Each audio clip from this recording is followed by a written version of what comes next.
Bom, tem uma pergunta aqui da Márcia C. Ela pergunta se houver, para você comentar no final do programa, se tiver tempo, sobre o atentado no Sri Lanka e os bilionários bomba. Não sei se você quer comentar agora ou se fica... Eu não li muita coisa a respeito dele. Eu só vi que aconteceu o atentado e estava lá aquela farra tradicional em torno de atentados, né? Essa é uma situação muito complicada, né? Da região, precisaria dar uma... Quem sabe numa próxima análise a gente pega o... Tem o Paulo Jacob, que ele é membro do nosso canal, ele fez um comentário sobre conhecidos dele que são ucranianos. Aí sempre que ele vai conversar sobre a questão de... Eu estou resumindo aqui que é grande aqui o texto dele. Sempre que ele vai conversar sobre a situação na Ucrânia, ele compara com o Brasil, falando desse golpe, da luta contra a corrupção, e o pessoal, ele não consegue convencer o pessoal, porque o pessoal fala que você não conhece a realidade da Ucrânia e tal. Então, ele queria que você comentasse sobre isso. E qual que é a realidade da Ucrânia? Eu não sei se eu perdi aqui ou se ele chegou a comentar, mas ele contou essa história só aqui que... A impressão que eu tenho é que o problema é o seguinte: na Ucrânia, esse movimento aí de extrema direita, que se deslanchou principalmente sobre a população russa, né, mas também sobre sindicatos, etc. e tal, como acontece em todos os países, ele passa um pouco despercebido ou ele é ignorado intencionalmente pela classe média. A classe média é aquela classe social estranha que acredita na luta contra a corrupção. Por exemplo, no Brasil, uma parte da classe média acreditava que o Bolsonaro, que é um político do baixo clero do Congresso Nacional, ou seja, que são os mais sedentos aí de meter a mão na grana pública, né, era um herói da luta contra a corrupção. Tudo bem, é uma loucura social, né? A pessoa acreditar nisso daí. É muita bobagem. É uma coisa típica de classe média. Então, eles olham e falam assim, não é que foi um golpe, tiraram o partido que foi eleito, estão atacando os sindicatos, nada. Tá normal, é democrático, ele foi eleito, tá. Então, por isso que a pessoa fala que ele não conhece nada da situação ucraniana. Tanto é assim que ele mesmo não sabe qual que seria a verdadeira situação ucraniana, porque ninguém disse para ele, né? Ele falou que o que dizem é que lá é a maior corrupção do mundo, é muito maior que qualquer outro lugar. Então é o Brasil, a Ucrânia fica no Brasil, então. Porque eu viajei por toda a Europa, fiz 20 debates, em todos os debates eu escutei isso. A maior corrupção do mundo é no Brasil. Se é na Ucrânia também, então a Ucrânia, eu não tinha me dado conta, é um dos estados brasileiros, né? É São Paulo, Minas Gerais, Rio de Janeiro, Espírito Santo, Ucrânia, Bahia. Bom, isso aí está aprovado, né? É a campanha contra a corrupção. Agora, tem um detalhe, aqui nós temos que ser nacionalistas, porque a Operação Lava Jato foi escolhida, inclusive pelos norte-americanos, como a maior campanha anticorrupção que já aconteceu, talvez com exceção da campanha anticorrupção italiana, né? E o Lula é o maior corrupto da história. Da história. Não, aqui Brasil não é para qualquer um. Tudo aqui é maior. O Lula é o cara mais corrupto da história do mundo. Com um triplex de 3 milhões de reais. Você mencionou aí a questão da volta para o início do neoliberalismo, da inflação, tudo mais. Quer dizer que também, se é assim, quer dizer que a gente também pode estar caminhando para uma situação de tendências revolucionárias, mobilização da classe operária? Sem dúvida. A hiperinflação despertaria o movimento da classe operária em todo o mundo, que é um dos principais temores da burguesia, né? Quando em 1974 houve a disparada da inflação, a classe operária mundial se colocou em movimento.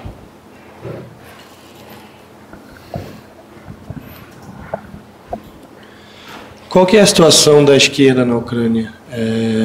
Tem algum movimento que está se mobilizando lá ou a gente não tem nenhuma notícia? Não? Bom, tem a esquerda tipo PSOL, né? Que fala que não tem extrema-direita na Ucrânia, que é uma revolução. Falava, pelo menos, né? Faz tempo que eu não ouço nada, mas a gente sabe como é que é isso daí, pelo caso brasileiro, né? Fala que o Putin é um ditador, que o Putin estava controlando o governo, muita corrupção, maior corrupção do universo. Só não é maior do que o país vizinho, né? Que também só não é maior do que o outro país vizinho. E papapá. E você tem o Partido Comunista, que logicamente tem afinidades com os russos, né? Que está na ilegalidade, não pode concorrer.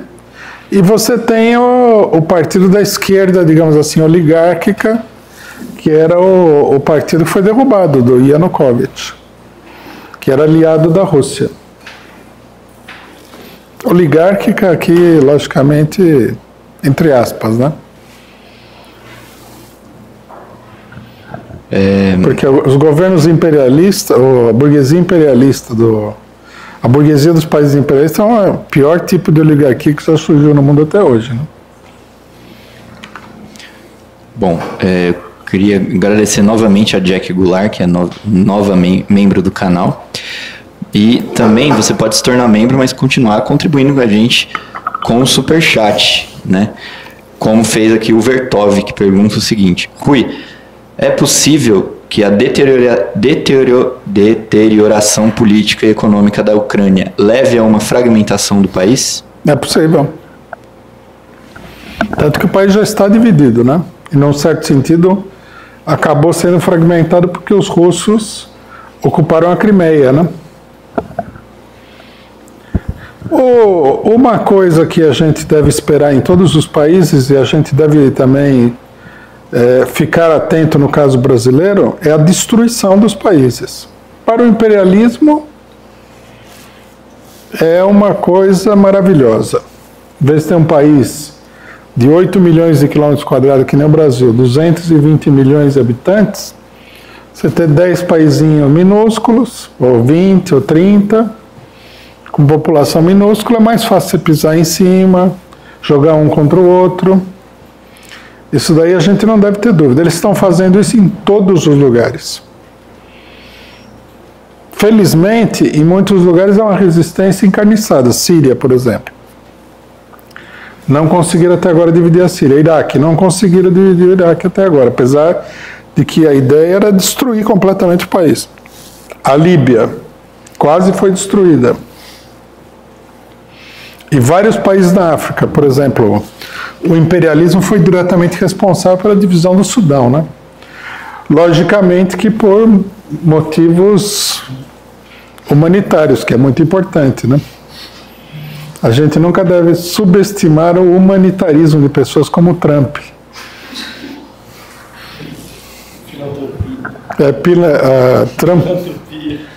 Pilantropia, né? O Trump, ele gosta muito dos países atrasados, né?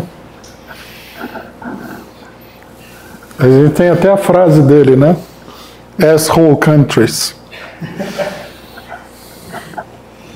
Não era asshole, era o quê? Não era shithole country? Denota um amor, assim, pelo... Ele faz até um muro, né, para pedir os americanos de invadir esses países maravilhosos. Exatamente. Para não fugirem. O engraçado não é que isso aí aconteça e seja tão grotesco assim. O engraçado é que tem gente que seriamente se dispõe a defender isso aí. Isso que é engraçado, né?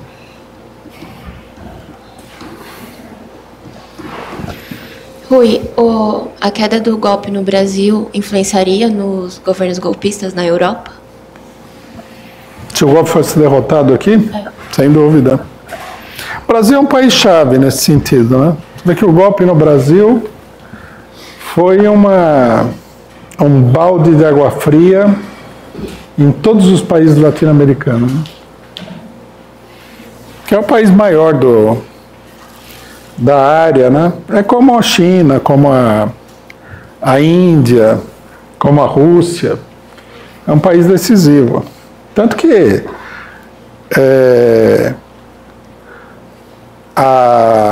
até com uma certa sabedoria, né, os liberais e social-democratas europeus estão usando o Bolsonaro para fazer propaganda contra a extrema-direita, né? Porque o Bolsonaro ele não consegue disfarçar, né? Ele põe a máscara, tudo direitinho, daí chega no meio da conversa, ele tira a máscara e começa a xingar. Então o Brasil virou assim uma espécie de espantalho. Falou, não votem na extrema-direita, porque senão vocês vão ficar que nem o Brasil. Não, e pode ter certeza que o Bolsonaro assusta muita gente fora do Brasil mesmo. Não é por acaso que rejeitaram a homenagem dele nos Estados Unidos, tudo. Mas o Zelensky, eu li que ele é um admirador do Bolsonaro. É admirador do Bolsonaro, né? E do Trump. E curioso, né, que nas eleições da Ucrânia teve 39 candidatos. A maioria, muitos, talvez metade, independentes, mas se for ver, são todos de direita, de extrema direita, e os partidos também, um mais fascista que o outro. O Svoboda, por exemplo, concorreu nessas eleições, e outros partidos de extrema direita mesmo. Que a gente poderia brincar fingindo que é de esquerda, tem um PDT, o PSB e uma rede que agora... Quer dizer, que não, é o que eles querem para o Brasil, né? E como você falou, né, o Partido das Regiões e o Partido Comunista proibidos de participar das eleições. Então, 39 candidatos, mas só fascistas de extrema direita, direitistas apoiados pelos Estados Unidos. É a democracia que eles querem, né? E isso em todos os outros países que você citou no começo, onde houve golpe de Estado e as eleições levaram a direita a conquistar novamente continuar com o poder, a esquerda sem chance nenhuma, né? Em Honduras, no Paraguai, na Tailândia, na Ucrânia a mesma coisa, e no Brasil pode acontecer o mesmo se a esquerda continuar com essa política, né? Eu concordo com isso, e eu diria o seguinte: no Brasil, esse golpe, para dar certo, precisa da colaboração do PT. E dentro do PT tem muita gente disposta a oferecer essa colaboração. Quer dizer, a criação de um sistema eleitoral restrito, né? Sem esquerda. Sem esquerda quer dizer, sem esquerda com nenhum tipo de ambição independente, por menor que seja. Tem gente no Brasil que está disposta a fazer isso daí, porque para ele seria normal. Você tem aí um regime ultralimitado, mas permite a eleição de setores de classe média que têm ambição, ou da burguesia esquerdista. O cidadão continua ganhando seu salário, participa de algum governo municipal e protesta contra as loucuras que fazem contra a população. Quando eles, eventualmente, se acontecer, não está com cara de que vai acontecer em lugar nenhum, né? Mas se acontecesse de um esquerdista ir para o governo, o governo do Lula pareceria um governo ultra-revolucionário perto do que o cidadão vai fazer, e continua tudo igual. A situação do país, a destruição da economia nacional, os ataques à população, não interessa para essa gente, né? Essa aqui é a grande realidade.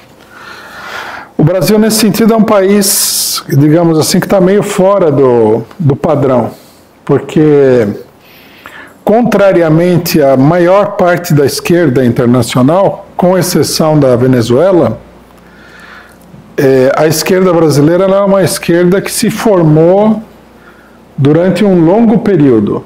E mesmo que a direção do PT tenha muitos elementos direitistas, a base do PT é muito esquerdista. É uma contradição. Agora, veja só, a Argentina. O O peronismo é um partido muito direitista na Argentina. Sempre foi, desde a época do Perón, embora fosse um partido nacionalista. Hoje em dia é um partido totalmente integrado ao regime, sem nenhuma ambição nacionalista de nada, praticamente. Os Kirchner, eles foram uma improvisação. Eles só conseguiram também governar porque durante um período eles receberam, como aconteceu no Brasil com o PT, né? Mas só que pior, eles receberam apoio da maioria peronista.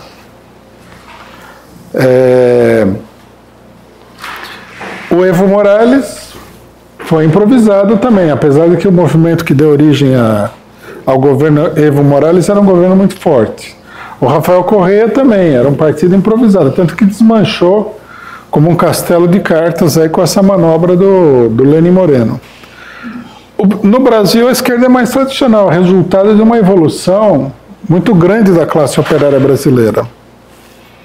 E esse vem sendo o grande obstáculo ao aprofundamento do golpe, né? Por exemplo, primeiro que nós tivemos o problema que foi o seguinte: deram o golpe. No Paraguai correu tudo bem, porque a esquerda paraguaia é quase um PSOL, né? A frente lá do Lugo é um PSOL, um partidinho bem sem combatividade, muito integrado, etc. e tal.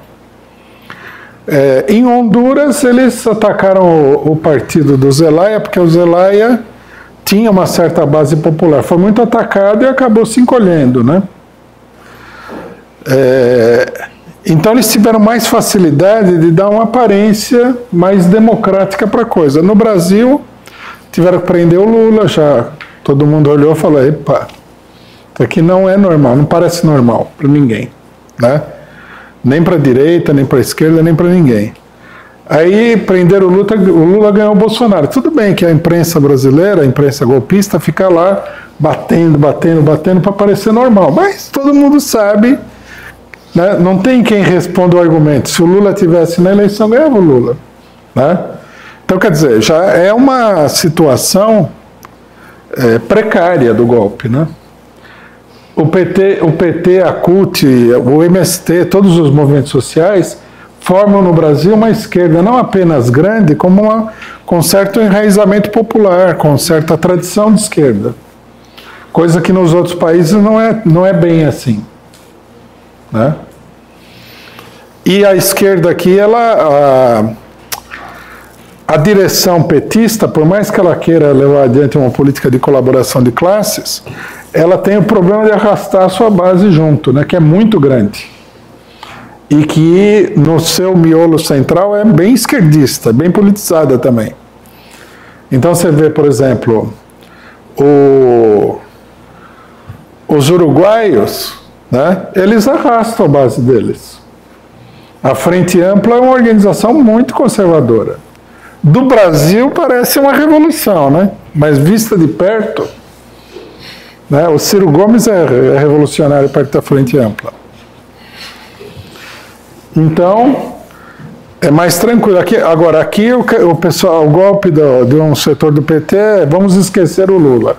Causa o maior mal-estar possível e imaginável, né? Vamos apoiar a reforma da Previdência. Causa aquele mal-estar generalizado. Causa crise dentro do PT. É uma situação diferente. Não é à toa isso daí, é até importante explicar.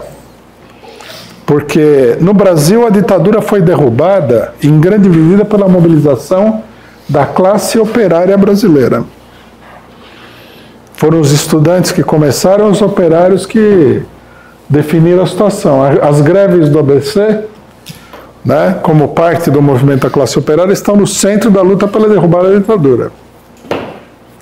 Por exemplo, no Uruguai, uma coisa interessante, na mesma época que no Brasil estava se formando a CUT, no Uruguai, na crise da ditadura uruguaia, formou-se uma organização sindical parecida com a CUT, combativa, de elementos novos, etc. e tal, que se chamava PIT, Plenário Intersindical dos Trabalhadores. Havia a organização antiga, a CNT, Confederação Nacional dos Trabalhadores, com predominância dos stalinistas uruguaios. que foi totalmente ultrapassada. Só que num dado momento, o PIT foi tomado de assalto pela CNT. E os velhos dirigentes estrangularam a CNT, o PIT, que se transformou em PIT-CNT. E agora acho que é só CNT, se não me engano. Eles engoliram o PIT. Bom, no Brasil houve um processo de burocratização da CUT, mas o movimento cutista ele foi, em grande medida, vitorioso sobre os outros. Você vê, a CUT hoje é a maior organização sindical do país, né? Os outros sindicalistas, que eram sindicalistas da época da ditadura, estão nessas organizações aí vegetativas, tipo força sindical, né? Quem for ao 1º de maio em São Paulo, porque fora de São Paulo não tem, não dá para ter muita expectativa de que no Recife a força sindical vai levar gente no ato. Mas em São Paulo, que é o estado mais importante, a força sindical deve levar gente. Quem for ao ato vai ver o que é a força sindical, o que é a CUT. Os militantes, as bandeiras, os panfletos, é tudo do lado cutista.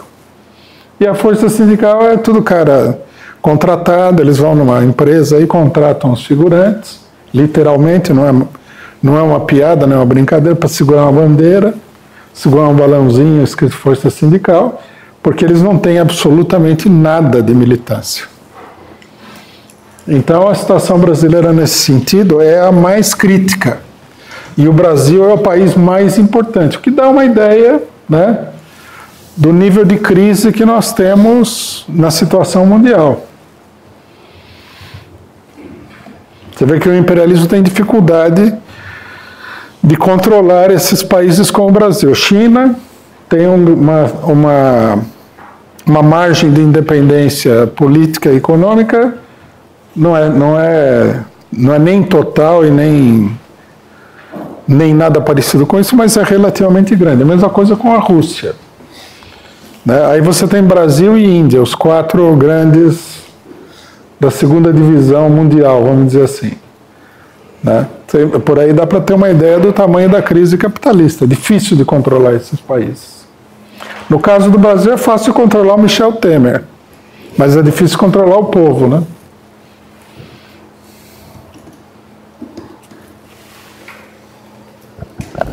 Bom, pessoal, é o seguinte, faça como a Bia Simonassi, que explicou aqui pra gente que ela tá juntando dinheiro para se tornar membro do canal e para dar o primeiro superchat dela. Então, é isso mesmo, tem que contribuir com a gente. E faça também como a companheira Núbia de Oliveira Ribeiro, que acabou de se tornar membro do nosso canal. Novo membro aí, bem-vinda.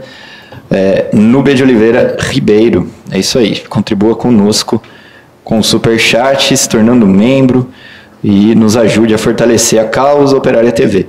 Eu tenho uma pergunta da Reflexão Sempre. Ela pergunta se na Ucrânia as redes sociais tiveram papel importante no golpe.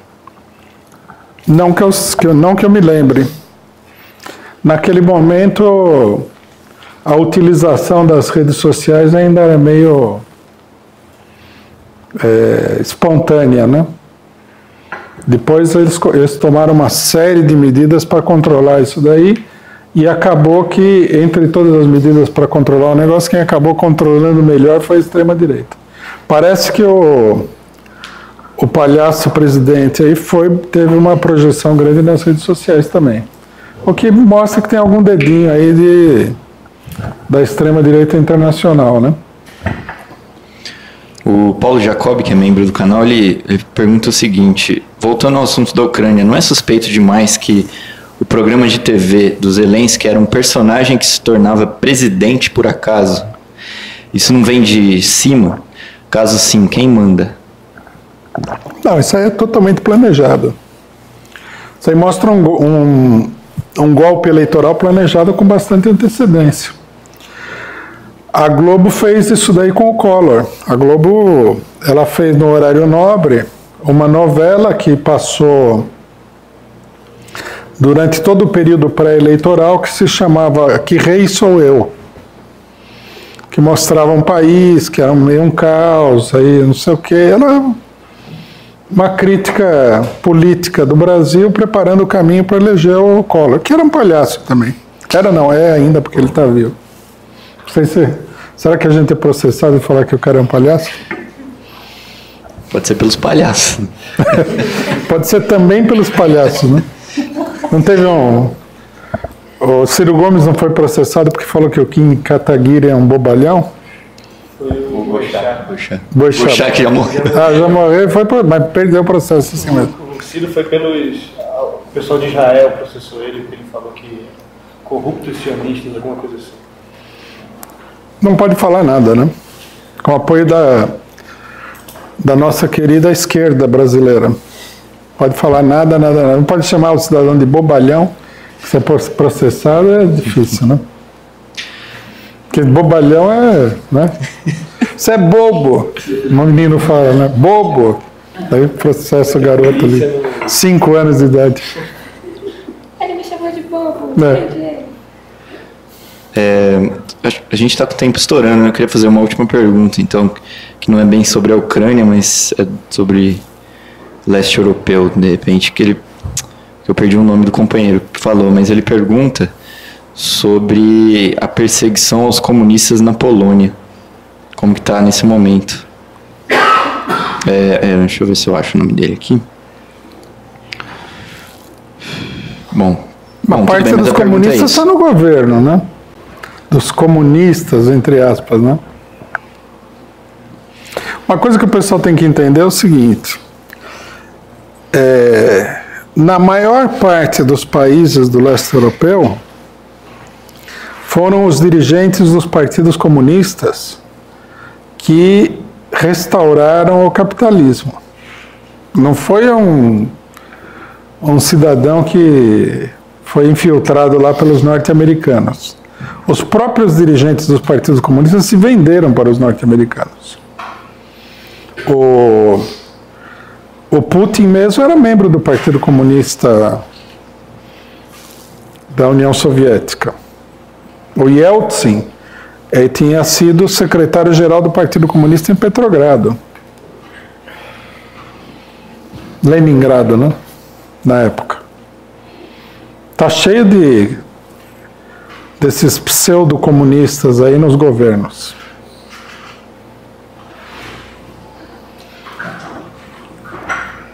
E muitos se transformaram em milionários, né? Agora, precisa lembrar também o seguinte, o Yeltsin, quando ele rompeu com o Partido Comunista, para a gente entender o caso da União Soviética, né? Ao invés de ficar dando ouvido à baboseira da direita, que é baboseira assim, para pessoas totalmente ignorantes, a gente tem que conhecer bem a realidade. Quando o Yeltsin saiu do Partido Comunista, isso muito antes do fim da União Soviética, ele deu uma declaração, ou está na biografia dele, não sei, ele falou o seguinte: até que enfim eu me livrei disso daí, porque eu nunca fui comunista. Eu detesto o comunismo. E ele era o secretário-geral do Partido Comunista